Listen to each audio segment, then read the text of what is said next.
Hey guys, in this video, I wanted to go ahead and revisit for one last time the customs that I made from the Marvel CMF Series 2 and the official minifigures. Now, of course, when I made these, I didn't know there'd be a CMF later, but I always hoped LEGO would make better versions, and in most cases, I think LEGO did a lot better than the customs I did. But if you're new to the channel, of course, you know the customs that I made as these shows came out. I tried to use the best pieces that were available at the time, so it will be pretty fun to go down memory lane and see how much better they got over time, and of course, how LEGO knocked it out of the park with the CMF Series 2.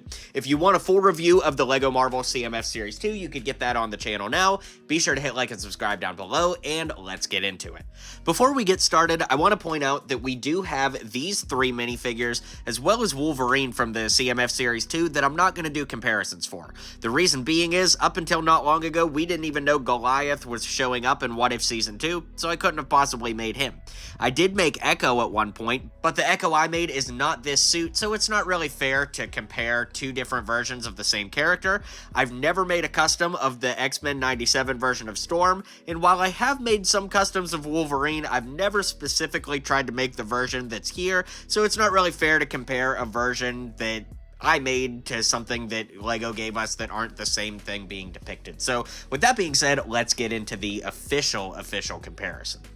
Okay, so to set some ground rules, my custom will always be on the left and the official will always be on the right, and let's start off with Mr. Knight. Now, back in the day, what I did to make this was I actually used the eraser method combined with nail polish remover to remove the purple part of the CMF Joker torso. That way we got a nice suit here in white, as well as printing on the legs, and that actually matches up pretty close with what LEGO gave us. Of course, the LEGO one is much more accurate, but using the pieces available at the time, I think that turned out pretty good. I also used a little bit of nail polish remover on the head from Metamorpho from the LEGO DC collectible minifig series. That way we got a little bit of like distressing on the head, around the mouth, and things like that, and we got the white eyes, which is pretty similar to what we got on the official figure, so overall, I do think that this one turned out pretty good, and I'm also realizing this may not have been Metamorpho. I think it might be somebody from Harry Potter, but either way, it still turned out pretty decent for the time.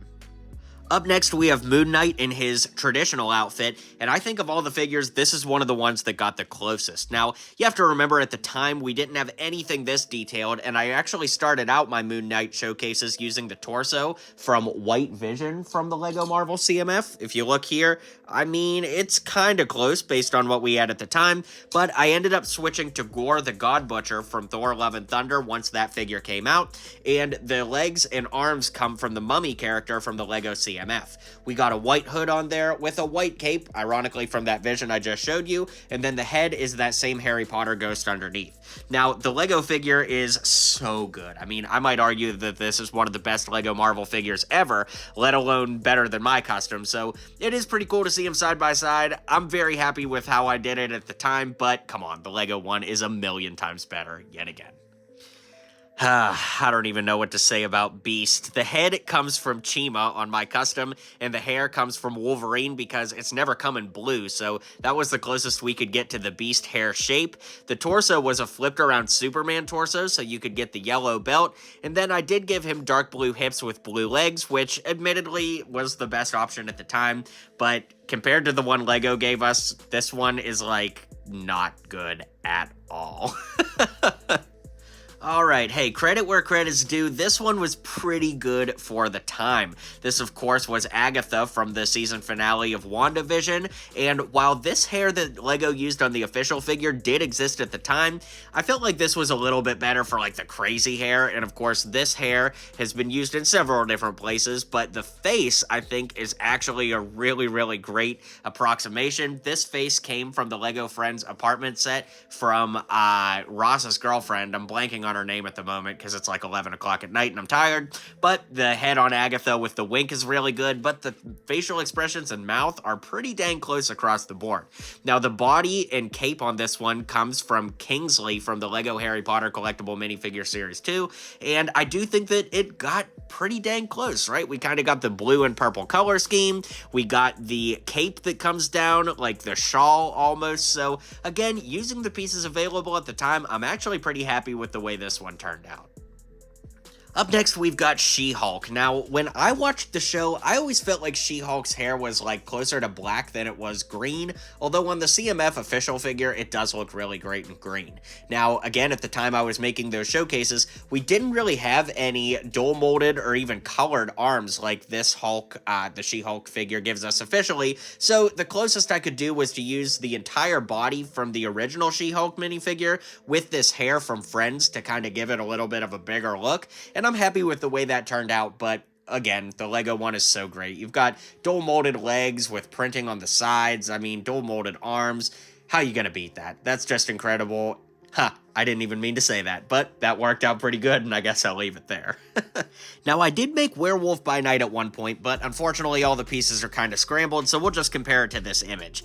I mean, again, at the time, the best pieces I had to use were the ones I went with, but the official minifig is great, right? You've got the arm printing, dual molded legs with printing on the sides, brand new hairpiece. I mean, come on, how's a customizer supposed to compete with that? I'm gonna come out and say it, guys. The longer I live with the CMF Hawkeye head, I really don't know that I love it for Jeremy Renner. Now, this head on my custom came from the LEGO German soccer CMF set, and I do think that that looks pretty good.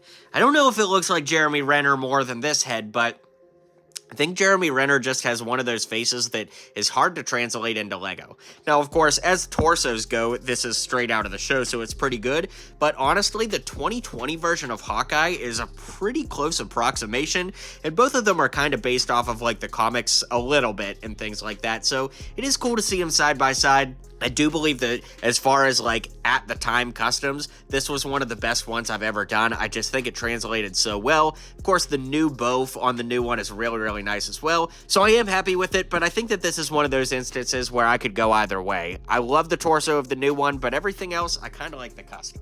And finally, we have Kate Bishop, but before that, we have Lucky the Pizza Dog. Now, I used the Labrador Retriever, and LEGO used the same body for it, just in a different color, and of course, they printed one of the eyes to be sewn shut, whereas I couldn't bring myself to erase one of the eyes on the original Labrador Retriever because he was kind of hard to get in an expensive set.